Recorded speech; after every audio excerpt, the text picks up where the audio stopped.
I'm a little late to the party, but Like a Dragon Infinite Wealth might be my favourite RPG from last year. I love it. Damn right.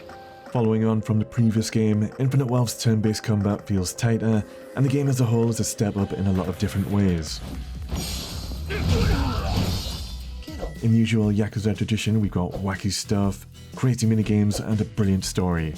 I've done everything, got all those achievements 100%, and now it's time to review and score it.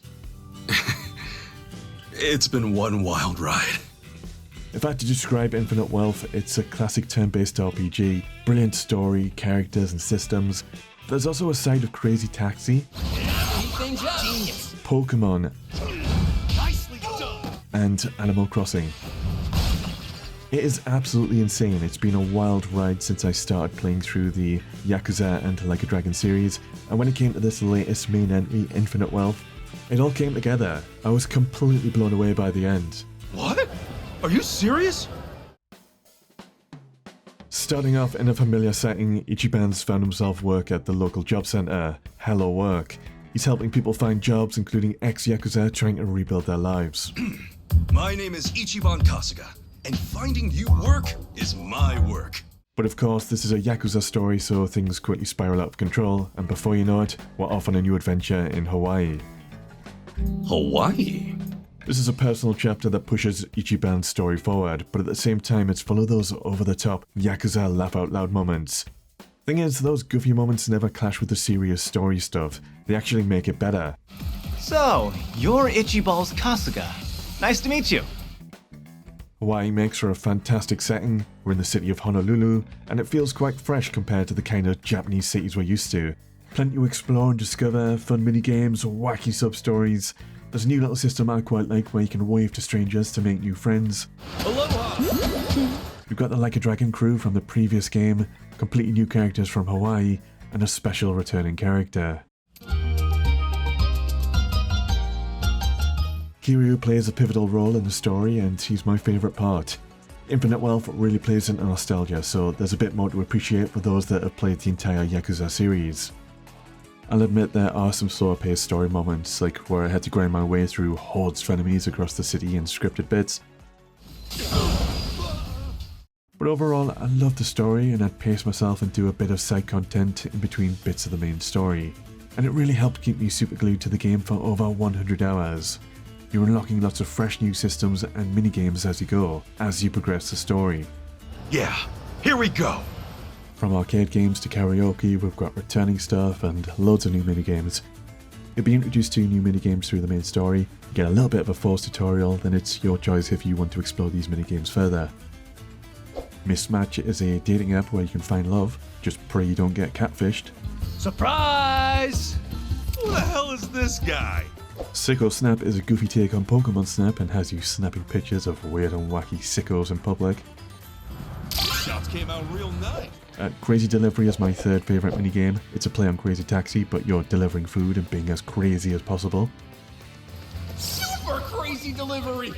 Second favourite is Sujimon. This kind of blew me away. It's a full-blown Pokemon-like system. Alright! I caught a Sujimon! Or something like that. Basically, you can recruit defeated enemies, train them, and battle other trainers. There's a whole side story where you go to various gyms, earn the badges by beating the gym leaders, and it's all about becoming a Pokemon master. Sorry, Sujimon master. Time for a Sujimon battle! It's completely absurd, you've just got to play it. And one of the big reasons I love it are the character designs. Meet my personal favourite, I dub Donut Lord. Hey, I won't let you down! Before I reveal my favourite minigame, if you're a huge fan of RPGs, consider subbing to Peter Bytes or liking the video. I'm a bit of an indie game developer, cover lots of RPGs, and you might like my Final Fantasy series where I'm replaying them all and ranking them as I go. Thank you. Number 1 minigame was Dondoko Island. A good way into the game, you unlock a tropical island, you can clean it up, gather resources, craft and build, and manage guests. It's pretty brilliant. I must have put more time into Dondoko Island than other full games. Building up my island is just really chill and a nice change of pace from the rest of the game. The ultimate getaway! Dondoko Island! Infinite Wealth's combat definitely has some upgrades over the previous turn-based system. For one, you can now move your characters around before selecting an action for their turn, and your movement radius can increase as you level up. It adds a bit more strategy. It's a really useful addition for lining up your abilities or moving closer to allies to heal them. I love spilling tea. Thanks. It's really satisfying trying to line up your attacks so they'll knock enemies into your other party members for little bonus attacks. But one nitpick, in the previous game you could assign shortcuts with the D-pad. Weirdly, that feature is missing this time. I wish we still had those shortcuts because later in the game you have quite a lot of abilities and items to scroll through. Shortcut feature would be really helpful here. Yeesh, that's harsh. I love the job system in Like a Dragon. Now Infinite Wealth expands on it with lots of new jobs to unlock and experiment with. Each party member has their standard RPG level and their job rank. Hey, I'm even stronger now. You're encouraged to swap and experiment with different jobs because you can mix and match abilities across jobs, and there's little passive bonuses for taking the time to play with and rank up alternative jobs. For example, once you've played Samurai a bit, you can swap to a completely different job but still use some of your Samurai's abilities. I didn't unlock the job system until about 20 hours into the game this time, and even then there's special requirements to unlocking each job. My top 3 jobs were the revolver-wielding Desperado, Kunoichi with all its ninjutsu, and my personal favourite was Samurai, just for chopping people up. There's a Sujimon job where you can summon Sujimon into regular battles. Sounded cool, but I was a bit disappointed you couldn't use the Sujimon that you've caught and trained like Donut Lord. Instead, the Sujimon makes use of generic ones. As you play, every little thing you do will develop your character's personality stats and bonds. These give you little bonuses in combat. For example, the stronger your social links and bonds are with your party, the more likely they are to assist you in combat with little bonus attacks. Might as well. One last combat system I want to mention are Poundmates. You can use your cash to summon allies you've made through the story or side content to help you in combat. Hey, you've reached Poundmates. Genuinely hilarious, and I found a lot of the side quests pretty fun and unique, from dealing with UFOs to becoming a waiter at a restaurant. You help me, won't you, Kasuga, my friend? I don't want to reveal much about Infinite Wealth's story, but I will say I absolutely loved it.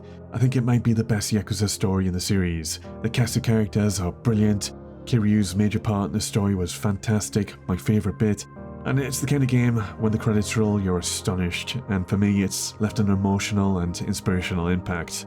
I think there were some slightly slower paced moments, but overall worth it. Towards the back end of the game, I was a little bit underleveled to continue. I wouldn't say I grinded to catch up, instead I spent a while doing loads of side content to level up, increase my stats and upgrade my weapons. I enjoyed it. It's been fun. Okay, so let's talk a little about the post-endgame, as in the optional stuff. There's 2 main dungeons, each with big bosses. Dungeon floors are procedurally generated, so it's different every time you run it, but there's not a huge variety in room types.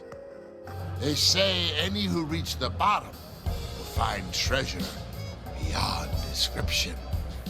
Main game took me over 60 hours to complete, and going for 100% took me to the 100-hour mark. That includes completing a load of minigames, developing all my social bonds with my party members, and maxing Ichiban's personality stats, which is basically just doing tons of side content around Honolulu. Not bad at all. Nastiest achievement required me to reach level 70. Problem is, that's a horrible grind unless you buy the game's Day 1 DLC, which includes New Game Plus and a new dungeon. The Steam reviews on that DLC kinda speaks for itself. I'm just reviewing the base game, so it was a bit of a chore to grind to 70 without that DLC. Seriously? Personally, for me, this was the best chapter in the Yakuza story so far, and I do think you get more out of this if you're a Yakuza veteran who's played the entire series. It's a pretty brilliant turn-based RPG. It's got everything I want in a classic JRPG. I was completely hooked on the story, got completely lost in the minigames, loved Dondoko Island, and I genuinely loved getting to explore Honolulu. Like a Dragon, Infinite Wealth has earned itself 93 petabytes. It might just be my favourite game from last year. Part of the reason I love this game so much is because I've played through the entire series now, and it really paid off in this one. I want to recommend going for 100%. It was a lot of fun, but like I said, that last single achievement to reach level 70 was a big grind, unless you pick up the DLC. Alright, you're going to want to see my return to Final Fantasy XIV, I replayed it in its entirety and I share some of my past personal stories. That'll be on screen at the moment. Have a good one.